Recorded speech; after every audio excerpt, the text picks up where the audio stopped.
1966년 10월 웨스트민스터 센트럴 홀에서 열린 전국 복음주의 회의에서 했던 마틴 로이드 존스의 연설은 칼 트루먼의 표현을 빌면 전설적이며 어쩌면 신화적이기까지 하다는 명성을 얻었습니다. 로이드 존스의 복음주의적 교회론을 근본적으로 다시 생각해보자는 호소와 교리적으로 혼합된 교단에서 분리되어 나오라는 외침은 존 스토트의 극적인 중재가 그랬던 것처럼 복음주의자들 사이에 전해 내려오는 확실한 이야기의 한 부분을 차지합니다. 과거를 되돌아보면 1960년대 영국 복음주의를 대표하는 간판 지도자였던 로이드 존스와 스토트의 공개적 충돌은 복음주의의 분열을 의미하는 사건으로 여겨져 왔습니다. 우리는 이 사건을 재검토해 볼 것입니다. 특히 영국 성공회 내 복음주의자들의 관점에서 검토해 보려고 합니다. 이 사건은 영국 국교의 복음주의의 분리 위기라는 더 넓은 맥락에서 논쟁을 일으킵니다. 뿐만 아니라 1967년 킬 대회와 1970년에 출판된 연합으로 자라가기라는 책의 출판 때문에 촉발된 복음주의의 정체성에 대한 논란에 비추어 보아도 이 사건은 논쟁거리를 제공합니다.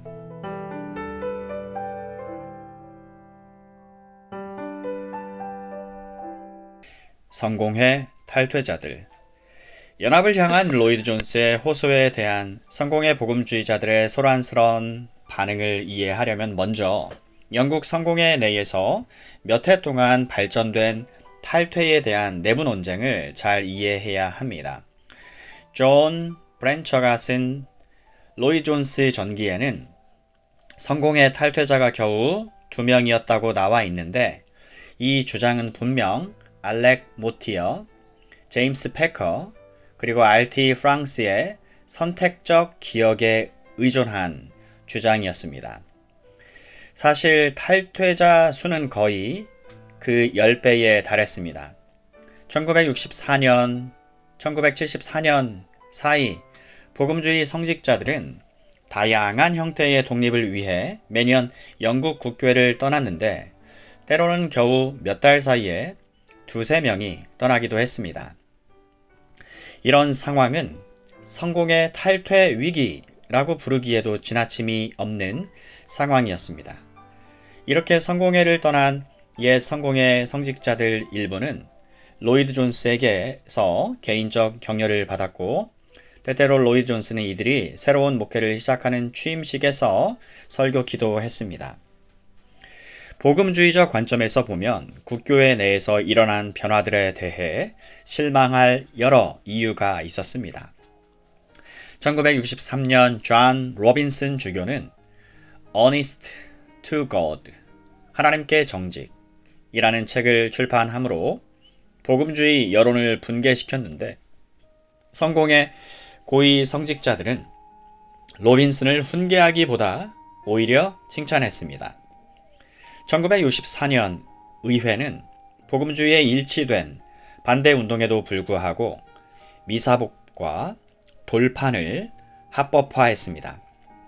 그로부터 2년 뒤 죽은 자를 위한 기도회가 모호한 성례 규정과 함께 재개되었고 종교개혁 전통을 계승한 공동기도문 The Book of Common Prayer는 여러 가지 새로운 실험적 예배들이 등장하면서 점차 쇠퇴했습니다. 폴 보고서는 교구들과 신학대학들을 성공회의 밋밋한 중간 지점에서 섞어버리며 독특한 신학적 특징들을 영국 성공회에서 지워버리겠다고 위협했습니다. 성공회는 또한 영국 교회 협의회에 전적으로 참여했는데 이 협의회는 1964년 노팅햄에서 열린 신앙과 질서 컨퍼런스에서 1980년 부활 주일까지 영국의 하나의 연합된 지역교회를 이루자고 결의했습니다. 성공회와 감리교 두 교단은 애매한 화해 예배의 도움으로 확실히 합병할 듯 보였습니다. 그 사이 대주교 마이클 램지는 로마에서 교황을 반갑게 만나고 있었는데, 램지는 종교 개혁 이래 바티칸에서 최초로 공식적으로 맞이한 캔터베리 대주교였습니다. 이처럼 급변하는 교회 상황 속에서 탈퇴 가능성은 성공의 복음주의자들의 대화에서 그리 동떨어진 이야기가 아니었습니다. 맨 처음 사임을 선언한 성직자는 에릭 레인, 레인트 올 세인트의 교구 목사로 1964년 7월 사임했는데, 영국 국교회의 빠른 하락에 대한 절망이 부분적 요인으로 작용했습니다. 레인은 자신의 교구에 속한 교인들에게 쓴 설명의 편지에서 이렇게 교인들에게 물었습니다. 영국 성경은 이단이나 포악 행위 내지 우상 숭배, 실제로 이런 일들이 일어나고 있다. 를 들여올 여지가 있을지 모르겠으나 나에게는 이런 여지가 없습니다. 어떻게 나의 정체성에 정반대되는 일을 하는 사람들, 심지어는 내가 마음을 쏟는 일을 무효화시켜 버리는 자들과 함께 성찬에 참여할 수 있겠습니까? 교회 안에 잘못을 금하기는커녕 오히려 장려하는 주교와 대주교에게 내가 어떻게 순종을 약속할 수 있겠습니까? 레인은 영국 국교회에 대한 자신의 판결을 터가 무너지면 의인이 무엇을 하랴 라는 시편 13편 11편 3절로 요약했습니다.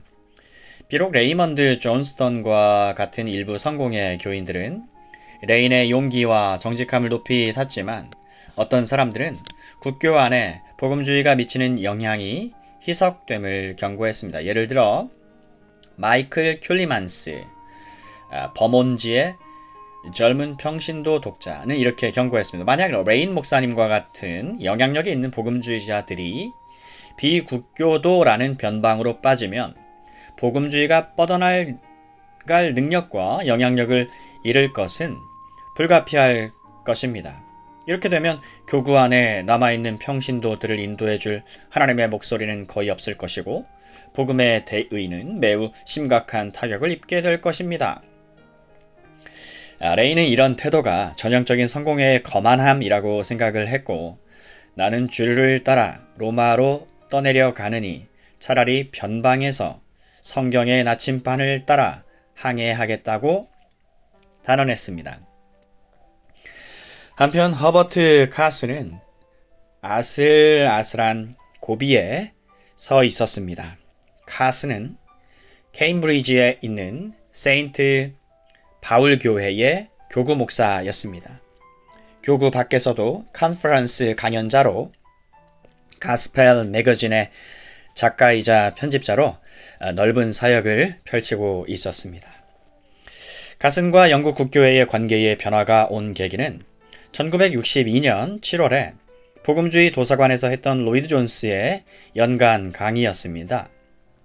로이드 존스의 강의는 청교도 대축줄 300주년을 기념하는 강의였습니다. 로이드 존스는 청교도들이 대규모로 국교회를 떠났던 역사적 사건을 되짚어보면서 청교도들의 거룩함과 불굴의 정신을 칭찬했고, 종파 분립은 언제나 통탄할 만한 죄이지만 분리는 종종 그리스도의 인의 의무다라고 말했습니다. 그리고 다양한 교단에 섞여있는 복음주의자들을 겨냥해 다음과 같은 날카로운 적용을 하며 강의를 끝맺었습니다. 무엇이 먼저입니까? 자연적인 탄생과 성장과 전통 습득의 결과로 가지게 된 지위입니까? 아니면 하나님의 진리입니까? 찬성하라고 요구되는 신조나 신앙 고백을 개인적으로 해석해 버려야 합니까? 아니면 결정을 보류하는 것이 정직하고 옳은 것입니까? 우리는 언제나 다수의 결정에 따라야 하고, 투표에 지면 비록 다수의 의견이 아주 틀리다고 생각될 때도 그대로 남아서 진리의 증인이 되도록 노력해야 합니까? 다른 사람들도 그 방향으로 가도록 그들에게 영향을 미치려고 애쓰면서 말입니까? 우리는 언제 1662년의 자리로 오게 될까요? 어느 지점에서 진리에 타협하고 양심을 어기고 있다고 느끼게 될까요? 1662년 때와 마찬가지로 오늘날 우리가 해야 하는 선택도 바로 순응이냐, 순결이냐의 선택이 아닙니까? 카스는 로이드 존스의 강의가 나의 양심을 자극했으며 탈퇴자의 길로 가는 여정의 끝의 시작이 되었다고 회상했습니다. 그리고 카스는 이런 질문에 직면할 수밖에 없었습니다. 청교도들을 깊이 존경하고 청교도의 신학을 설명해서 가르치되 이들의 모범은 따르지 못하는 자로 남아있을 것인가? 1964년 9월 카스는 포트만 광장에 있는 세인트 폴 교회 지하실에서 열린 한 사적 모임의 의장을 맡았습니다. 이는 탈퇴 가능성에 진심으로 부담을 느낀 성공의 복음주의자 성직자들을 위한 모임이었는데 카스는 11월 중순에 성공의 사임을 발표하므로 이 모임의 방향을 이끌었습니다. 다음 달에는 다른 이들이 카슨을 따랐습니다. 조지 포리스터, 베커넴 세인트 폴 교회 교구 목사. 그의 회중은 영국 국교회 내에서 가장 먼저 은사주의적 체험을 하고 방언을 말했던 회중들 중 일부였는데 포리스터는 세례에 대한 문제의 양심의 가책을 느껴 성공회를 떠났습니다. 데이비드 가드너, 요크 근처의 알리 교회 교구 목사. 그는 성공회의 반종교개혁 경향에 대해 반대해서 탈퇴했습니다. 이 성직자들이 하나 둘씩 영국 국교회에서 떨어져 나가자 연합된 움직임이 있어야 한다는 외침이 생겨났습니다. H.J.W. 리거튼 주의 날 지킴 총무는 다음과 같이 물었습니다. 가드너 목사가 홀로 나가게 꼭 놔둬야 합니까? 그리고 우리 나머지 사람들은 우물쭈물 시간을 허비하다가 결국 교회나 국가에 거의 아무런 영향을 미치지 못한 채 하나 둘씩 교회 뒤로 물러나는 겁니까? 성직자와 평신도 일부가 공동으로 함께 탈퇴한다면 제 생각에 이를 하나님이 강력히 사용하실 것이고 1662년 사건이 그랬듯이 그리스도의 대의와 또 국가를 위해서도 큰 축복으로 역사 속에 남을 것입니다. 이와 비슷하게 제프리 카 리딩 근처 아버필드 교회 교구 목사는 만약 탈퇴가 정말 불가피하다면 통합적인 항의를 위해 반대자들이 전부 함께 떠나야 한다고 주장했습니다. 또 어떤 이는 그토록 부패하고 우상 숭배적이며 특성 없는 교단 안에 남아있는 것은 어리석은 것이라 말했습니다. 나는 소돔의 끔찍한 파괴가 임하기 전 하나님이 롯을 소돔에서 불러내셨던 것과 마찬가지로 지금 당신의 신실한 백성을 교회에서 불러내고 계신다고 믿는다. 분명한 점은 이것이다.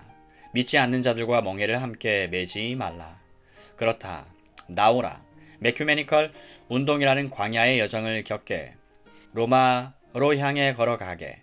새로운 도덕성과 이외의 것들을 추구하게. 이들을 내버려 두고 나오라는 것이다. 이 같은 갑작스러운 탈퇴를 두고 1965년 1월 이슬링턴 성직자 컨퍼런스의 참가자들은 조바심을 내며 당시 주요 성공회 복음주의 대변인들의 판단을 듣고자 했습니다. 한 참가자는 다음과 같이 보고합니다. 우리의 사랑하는 교회에 대한 불멸의 충성을 맹세하며 분위기는 고조되고 있었습니다. 하나님의 계획 가운데 우리 국교회 교도들이 얼마나 특별히 사랑받는 위치에 있는지, 특히 저 불쌍한 비국교도들과 얼마나 비교가 되는지를 몇 번에 걸쳐 강조했습니다. 어떤 초보 심리학자라도 그 상황을 설명할 수 있으리라. 탈퇴를 마음속에 비밀스럽게 생각하고 있던 얼굴이 상기된 모든 젊은 목사들이 자신들이 계획했던 불충성에 대해 적절한 죄책감을 느꼈기를 바랍니다. 이슬링턴 세인트 마리아 교구 목사 피터 존스턴은 회장 연설을 했는데, 존스턴은 탈퇴 문제로 염려하고 있던 사람들에게 현 상태에 대해 너무 편협한 시각을 갖지 말라고 호소했습니다. 또 상황은 유동적이며 우리는 미래에 어떤 일이 일어날지 모른다. 영국 국교회는 그 자체가 구성이고 정체성이지 개인의 의견이 아니다. 각 개인이 어떤 입장에 속해 있든 말이다. 라며 호소했습니다. 다른 곳에서는 성공의 복음주의자들에게 흔들리지 말고 힘을 모으자고 외치면서 신약성경은 심지어 교회의 부독성이나 예를 들어 고린도 교회처럼 이단, 버가모 교회와 투아디라 교회처럼 이 침범해 들어왔을 때도 탈퇴를 명하지 않음을 지적했습니다. 탈퇴주의자의 열정을 꺾어버리기 위한 공동의 노력도 있었습니다. 모리스 우드, 오크힐 신학대 학장은 탈퇴가 복음주의 증인들로 하여금 비극적 결과를 보게 만들 것이며 따라서 반드시 거부해야 한다고 경고했습니다. 로저 베귀스, 옥스퍼드 라티머 하우스 사서는 1960년대 성공의 복음주의자들이 처한 상황이 헨리 8세 때 대주교 크레머가 처했던 상황과 비슷하다고 주장했습니다. 비록 수많은 좌절을 겪었고 또 단지 조바심 때문에 탈퇴하고 싶은 유혹이 생길지라도 이들은 국교 안에 남아 있어야 하고 개혁이 아무리 느리게 진행될지라도 남아 있어야 한다는 것이었습니다. 존 피어스, 동 런던 호머튼에 있는 세인트 폴 교구 목사도 다음과 같이 이와 비슷한 주장을 펼쳤습니다. 분명 이제는 분리가 전혀 해결책이 아님을 복음주의자들이 깨달아야 할 때다. 반대로 분리는 이를 헛되게 만들려는 사단의 계략일 수도 있다. 우리 모두 영국 국교회 안에 남아 이를 바꿔보자. 이는 바로 옥스퍼드 운동주의자들과 그 계승자들이 성공적으로 행했던 일이다. 우리도 이렇게 하자. 내가 보기에는 영국 안에 진정한 복음주의의 회복이 일어나려는 바로 이 시점에서 복음주의자 가운데 분열이 증가되고 있다는 것은 참으로 의미심장하다. 우리 모두 영국 국교회에 남아 이를 바꾸고 영국을 바꾸자. 다른 이들은 복음주의 성직자들은 자신들이 쫓겨나갈 때까지 먼저 교단을 떠나서는 안 된다고 주장했습니다. 그 대신 이들은 주교 J.C. 라일에 연합하고 도망가기 전에 싸우라는 입장을 받아들여야 된다고 했습니다. 만약 목자들이 자신들의 회중을 울부짖는 늑대들 가운데 두고 도망간다면 복음주의 교구 가운데 남아있는 양들은 어떻게 되겠는가? 존 스토트는 1965년 6월에 열린 교회 협의회 연간 모임에서 발표한 바 있는데 여기서 스토트 역시 다음과 같이 탈퇴에 대한 반감을 드러냈습니다. 자유교회 일부 복음주의자들은 연합된 복음주의 교회를 만들기 위해 자신들이 속한 각각의 교회에서 분리되어 나올 것을 이야기하고 있습니다. 나는 이들과 다른 생각을 가진 한 사람으로서 이들이 그렇게 하지 않기를 간절히 바랍니다. 나는 성경뿐 아니라 역사가 이에 반대하고 있다고 믿습니다. 확신컨대 이들은 소수의 성공의 복음주의자들 밖에는 모으지 못할 것입니다. 스토트의 이 말은 역사와 성경이 로이드 존스와는 반대 입장이라는 취지에서 이듬해 전국 복음주의 회의에서 했던 스토트 자신의 유명한 중재 연설과 놀랍게 유사합니다.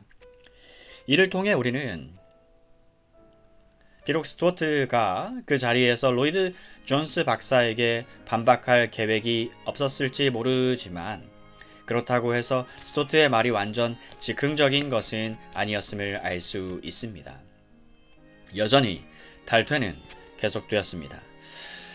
1965년 9월 성공의 목회자로 23년 동안 사역해왔던 R.C.P. 헌트, 노팅엄 근처 콜스턴 바세트 교구 목사는 미사 의복제의 합법화에 대한 반대로 사임하고 비국교도 목사가 되었습니다. 1966년 3월에 스완위기에서 열린 미래의 맞서기 컨퍼런스는 라티머 하우스와 절충 학파가 조직하고 200명의 젊은 복음주의 성직자가 참석했는데 탈퇴에 대한 염려는 여기서 더욱 뚜렷이 나타났습니다.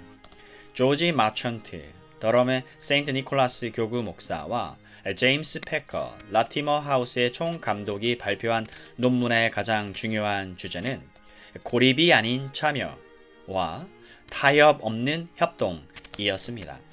한 참가자는 모든 강연자가 자신의 주제와 상관없이 복음주의자들이 영국 국교회에서 절대 탈퇴해서는 안 된다는 요지로 말해달라고 요청받은 것이 틀림없었다고 회상했습니다. 이 문제를 그냥 비밀로 하고 넘어갔다는 불만이 터져 나오기도 했습니다. 로이드 존스 진영에 속한 몇몇이 국교회에서 복음주의자들을 빼앗아 오게 한다는 인상을 주자 긴장감은 고조되었습니다. 1965년 2월 케임브리지를 떠난 후 카슨은 바로 웨스트민스터 예배의 보조 목회자라는 새 직분을 맡았습니다. 카슨은 교회 지역에서 큰 회중의 설교자가 되고자 하는 자신의 이기적 야망을 채우고자 목양이 필요한 교구민들을 팽개쳤다며 성공의 언론에서 질타를 받았습니다. 그래서 레스터의 윌리엄 주교는 카슨이 분파에 가담했다고 비난했습니다. 카슨이 2년 반 동안 로이드 존스의 보조로 남아 있다가 1967년 9월 북 아일랜드 벵거에 있는 해밀튼 로드 침례 교회의 목사로 임명되었습니다. 한편 이안 머리는 캠버웰에 있는 그로브 채플 목회자, 그 전에는 로이드 존스의 보조 목사. 머리는 성직자들끼리의 모임에서의 교회론적인 논의를 돕고자 교회의 개혁이라는 책을 출판했습니다. The Reformation of the Church 1965년. 그리고 교단적 배교에 대해 이야기하면서 복음주의자들에게 단순한 초교파 단체로서가 아니라 성경을 근거로 하나가 되자고 촉구하였습니다. 종교개혁과 청교도 저자들 중에서 머리가 뽑은 책들은 영국 국교회가 그동안 한 번도 완전하게 개혁된 적이 없었음을 구체적으로 보여주었습니다. 이듬해 머리의 짧은 페이퍼 책인 우리가 잊은 스펄전, The Forgotten Spurgeon 1966년이라는 책은 1880년대에 있었던 내리막길 논쟁에서 교훈을 찾아내어 1960년대 혼합된 교단 상황에 알맞은 적용점을 제시했습니다. 그리고 스펄전의 입장을 다음과 같이 요약했습니다. 그리스도인들에게 그리스도의 복음을 설교하지 않는 목회자들과 연합하고 제휴한다는 것은 도덕적 죄를 짓는 일이다. 오류야말로 교회의 연합을 깨뜨리는 장본인이며 따라서 오류를 용인하는 교단 연맹 가운데 남아있는 것은 곧 분열을 지지하는 것이다.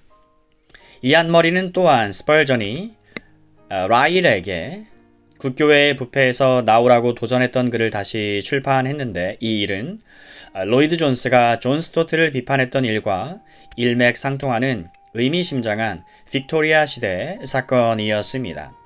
머리가 우리가 잊은 스펄전의 한 장을 람베스 궁전의 표지 사진과 함께 스펄전과 영국 국교회라는 제목의 책으로 Spurgeon in the Church of England 재출판한 사실은 스펄전이 성공회의에 비판적임을 분명히 드러내 주었습니다.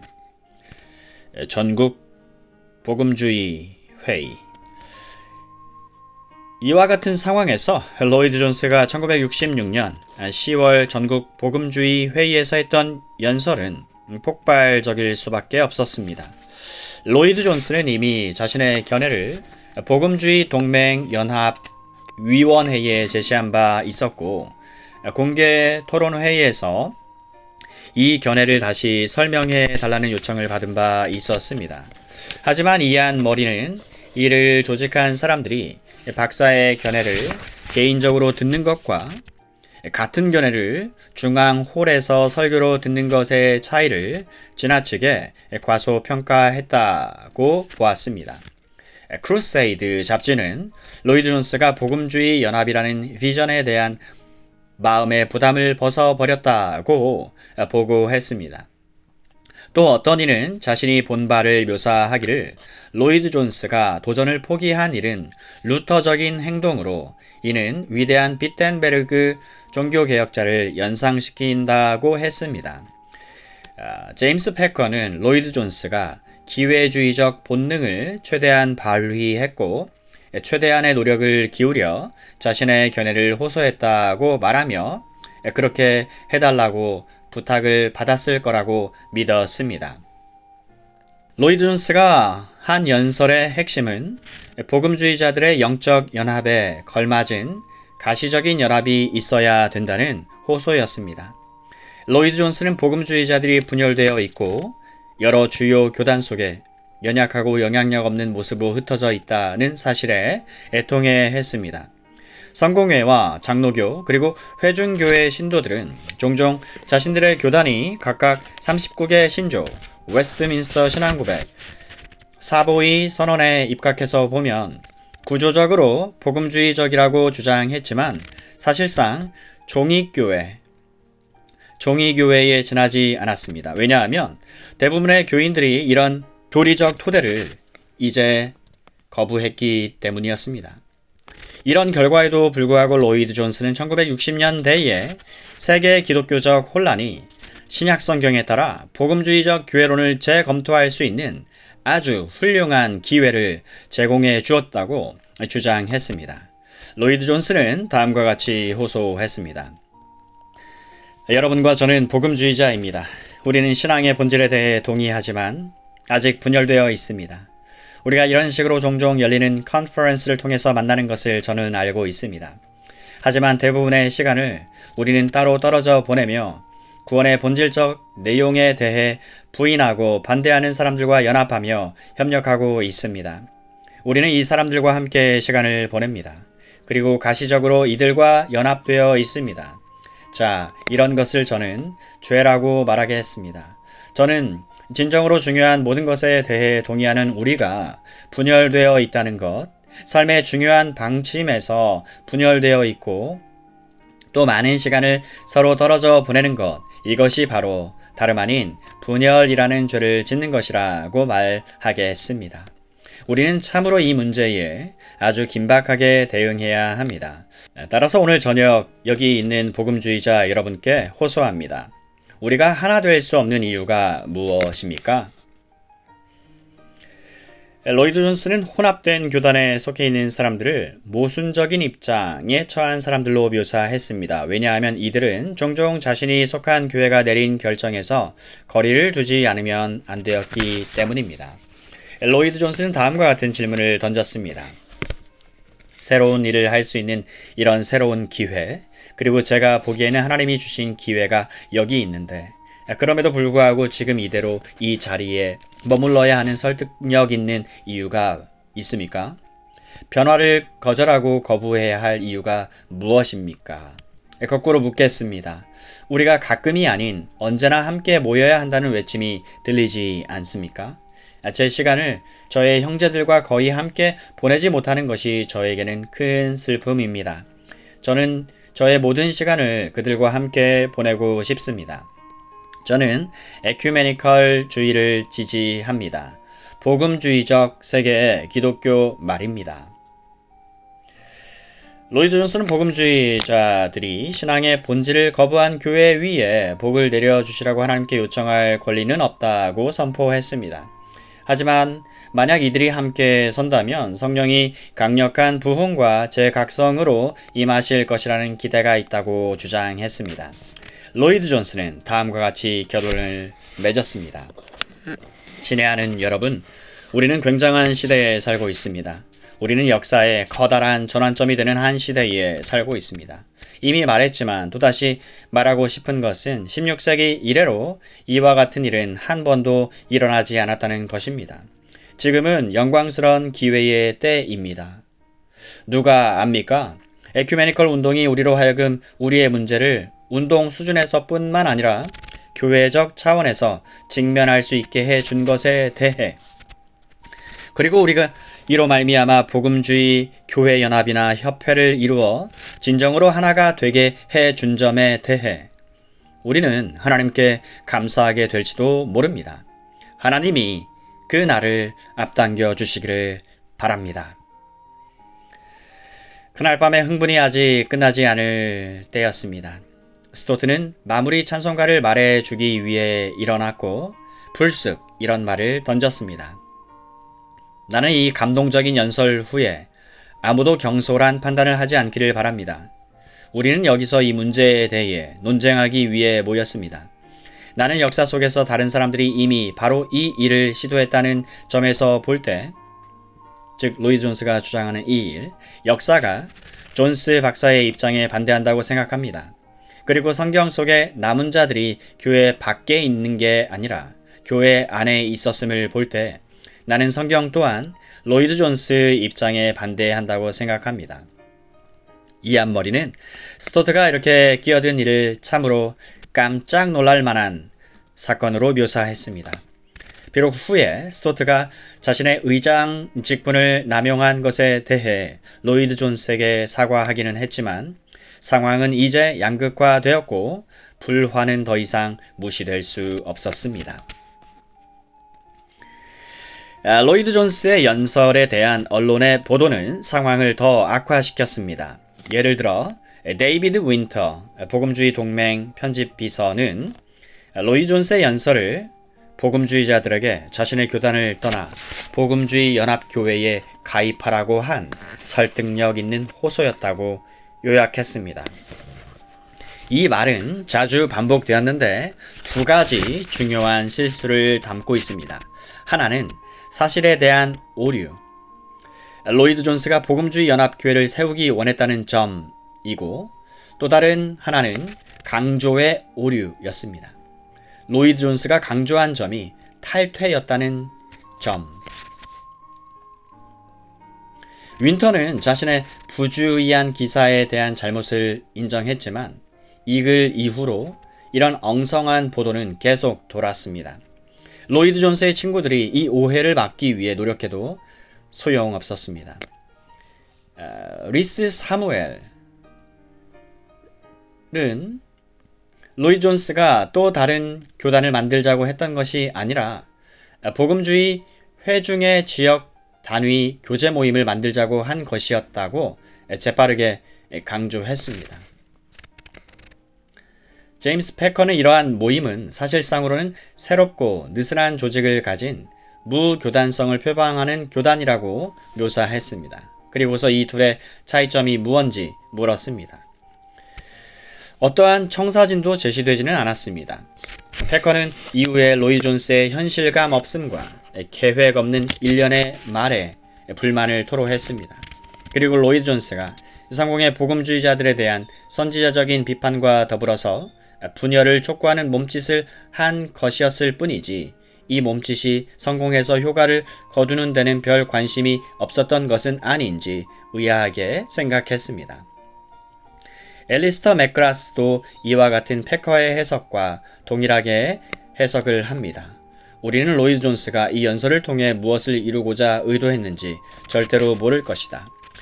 가장 자극적으로 말한 사람은 트루먼이었는데 칼 트루먼은 박사의 교회론에 대한 순진함을 비난하며 1930년대에 강력한 신앙 고백주의적 입장을 취했던 장로교 지도자 그레셔 메이첸과 좋지 않게 비교를 했습니다.